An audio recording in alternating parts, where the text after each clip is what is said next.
Thank you, Mr. Toastmaster, fellow Toastmasters, and welcome guests. Tonight I will present a little bit of myself by briefly answering a couple of basic questions. One is where I'm from, where I've lived, and one is why I'm here. But before I get into that, allow me to introduce my name. When I was born, I was given the Chinese name Xiang. Literally translated, that means to soar, like a bird, like a hummingbird. No, not like a hummingbird. Hummingbirds don't soar, but to soar up high like an eagle.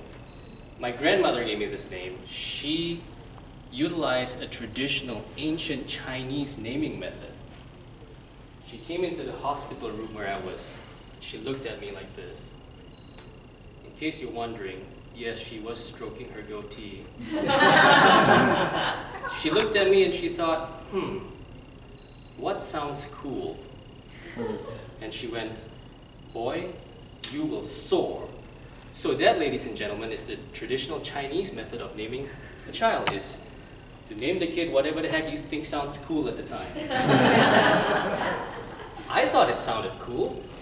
I was like, whoa, that's a cool name, Grandma. That sounds so badass. I'll take it. I'll be the soaring boy of the family. Okay, no, I didn't say that. I was just born. I was a baby. I exaggerate.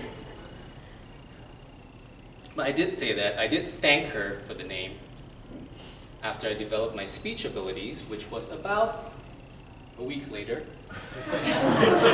Now, some of you might be thinking, did he just say he could speak at a week old? I know. I was a late bloomer. Not everybody here can be geniuses. That's why I'm here at Toastmasters, to work on my speaking. I have not lived up to this name. I am supposed to be the soaring boy of the family, but I'm not because I'm afraid of heights. But it is on my bucket list to one day go paragliding, so I can sincerely say that I have lived up to my name. The name I go by, Adly, was given to me by my mother. She also randomly picked it out of nowhere because she thought it sounded cool.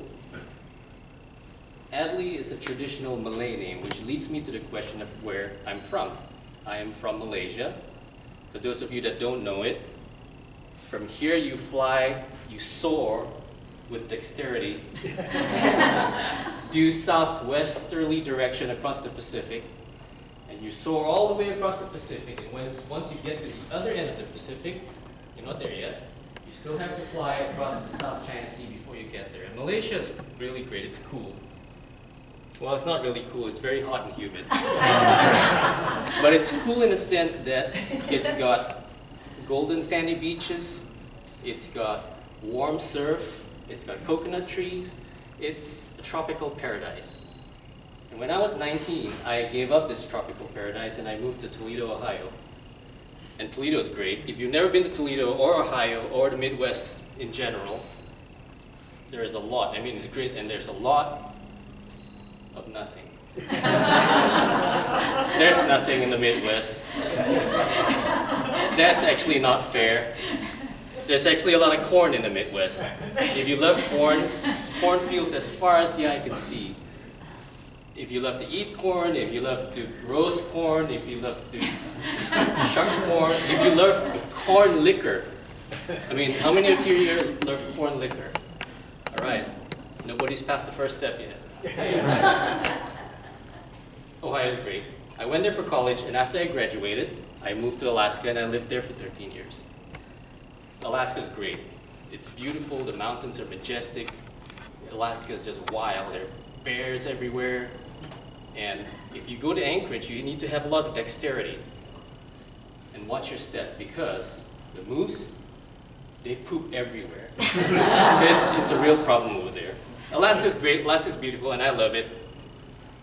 But the winters got too long and too cold for me, so I decided to run away after 13 years and move to the Pacific Northwest. And I love it here. And now here I am, which leads me to the question of why I'm here. I'm here because I'm naturally an introvert. I am sometimes, not all the time, sometimes socially awkward. And I'm here in hopes that the skills and experience I gain from public speaking can translate to the social situations that I find myself in sometimes. And I think I can get it here. You guys are a great bunch of people. You guys are good people. The atmosphere here is positive and encouraging, and I'm confident that I can learn from you guys. And when I'm able to give back, I plan to do it however I can. So that, ladies and gentlemen, is a little bit about me. Thank you for listening.